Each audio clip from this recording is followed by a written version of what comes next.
Selamat pagi, welcome to Kampong London, the show where we teach you how to make Southeast Asian food from the Kampong London, I guess. I know, you're probably asking yourself, where have you been for the past 3 weeks? Well, point being, I've been a bit lazy. But, without further ado, I present a new episode of Kampong London. Today we're going to make a very simple and very delicious dish known as Kangkong. I hope you enjoy, so let's get to work.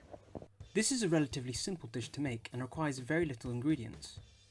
You'll need kangkong, or kangkong leaves, a whole onion, 2 cloves of garlic, a cube of roasted blachan, and some small chilies.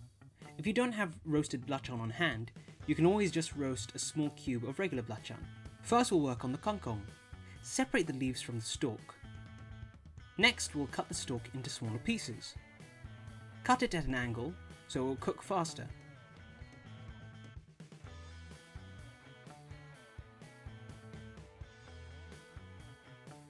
Next we'll work on the mixture. You'll need to slice your onion into small cubes. Crush and cut your cloves of garlic and crumple the blachan. Then put it into a pulser along with your sliced up chili. I call this the blachan mixture. Pulse it till it has a very fine consistency.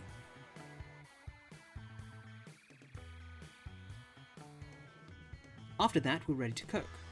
Line a wok with a bit of oil and let it heat up. When sizzling, add your blachan mixture. You'll want to cook it till it's nice and brown. Be careful not to burn it.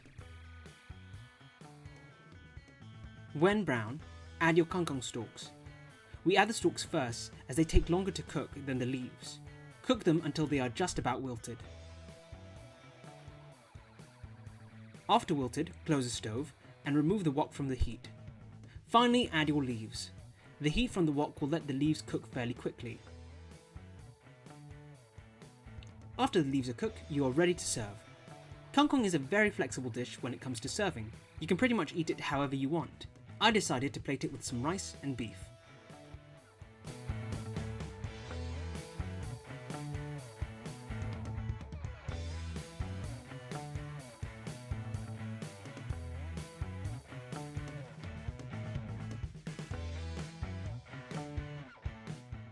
Well, I hope you enjoy this episode of Kampong London.